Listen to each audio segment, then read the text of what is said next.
നിയമസഭാ ബഡ്ജറ്റ് സമ്മേളനത്തിന്റെ തീയതി സംബന്ധിച്ച അന്തിമ തീരുമാനം ഇന്നറിയാം. ഇന്നത്തെ മന്ത്രിസഭാ യോഗം വിഷയം ചർച്ച ചെയ്യും. ഫെബ്രുവരി 2-ന് ബഡ്ജറ്റ് അവതരിപ്പിക്കാനാണ് ആലോചന. ഗവർണർ നയപ്രഖ്യാപന പ്രസംഗത്തിന് എത്തുമെന്ന് വ്യക്തമാക്കിയതിനാൽ അക്കാര്യത്തിലെ സർക്കാരിന്റെ ആശങ്കയും നീങ്ങിയിട്ടുണ്ട്. ഈ മാസം 25-ന് ഗവർണറുടെ നയപ്രഖ്യാപന പ്രസംഗത്തോടെ നിയമസഭാ ബജറ്റ് സമ്മേളനം ചേരുന്നതിനാണ് സർക്കാർ ആലോചിക്കുന്നത്. 29, 30, 31 ഫെബ്രുവരി 1 തീയതികളിൽ നന്ദിപ്രമേയ ചർച്ചയും ഫെബ്രുവരി 2-ന് ബജറ്റ് അവതരണവും എന്നതാണ് ആലോചന.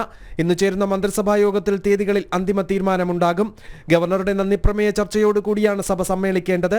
എന്നാൽ കണ്ടാൽ മിണ്ടാത്ത വിധം മുഖ്യമന്ത്രിയും ഗവർണറും ഉടക്കി നിന്നത് സഭാ സമ്മേളനത്തിനും അനിശ്ചിതത്വത്തിനിടയാക്കിയിരുന്നു. ഗവർണർക്കെതിരായ SFI അതിക്രമത്തിൽ അദ്ദേഹം നിലപാട് ോടെ അനുനയ ചർച്ചകൾക്കുള്ള വഴിയുമടഞ്ഞു. എന്നാൽ നയപ്രഖ്യാപന പ്രസംഗം നടത്തുമെന്ന് ഗവർണർ തന്നെ വ്യക്തമാക്കിയതോടെയാണ് സർക്കാരിന് ആശ്വാസമായത്.